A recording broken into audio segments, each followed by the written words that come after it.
પાસે પાનમ નદી પર બનાવેલા 100 વર્ષ જૂની ઇજનેરી કળાના સાક્ષી રૂપે રજવાડા કાળમાં બનાવવામાં આવેલા રેલવે બ્રિજના પિલરો આજે પણ અડીખમ.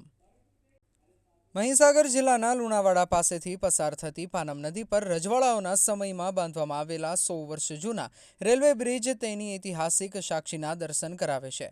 આજે તેના પણ રેલવે તો નથી દોડતી, પાટા પર પણ નથી, પણ તેના પિલર આટલા વર્ષ પછી પણ અડીખમ ઊભા છે. તે સમયનું બાંધકામ, તેના બનાવનારા ઇજનેરો અને કારીગરોની કુશળતા તેમાં જોવા મળે છે. ગુજરાતમાં પાછલાના આ વર્ષમાં પુલ તૂટવાની ઘણી ઘટનાઓ બની છે. બાંધકામને લઈને તેના પણ અનેક સવાલો ઊભા થયા છે. આજે ગુજરાતમાં એવા પણ વર્ષો જૂના બાંધકામ હયાત છે કે તેની ઇજનેરી કળા આજની ઇજનેરી કળાને પણ ટક્કર મારે તેવી છે. તસવીરમાં તમે જોઈ રહ્યા છો તે મહીસાગર જિલ્લાના વડામથક લુણાવાડા પાસેથી પસાર થતી પાનમ નદી પર રજવાડાઓના સમયમાં બાંધવામાં આવેલા રેલવે બ્રિજનો છે. આ રેલવે બ્રિજ 100 વર્ષ જૂનો હોવાનું કહેવાય છે.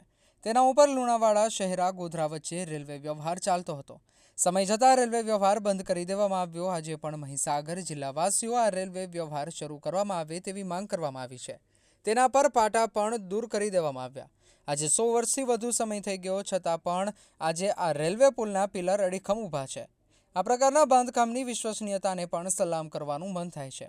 આજના સમયમાં આધુનિક ઇજનેરી કળા આવી હોવા છતાં પુલો તૂટી જતા હોય છે, બાંધકામ પણ તૂટી જતા હોય છે, પણ આ 100 વર્ષથી વધુ સમય વીતવા છતાં પણ પાનમ નદી પરનો રેલવે બ્રિજના પિલર આજે પણ ઐતિહાસિક સાક્ષી પુરાવી અને અડીખમ ઊભા છે.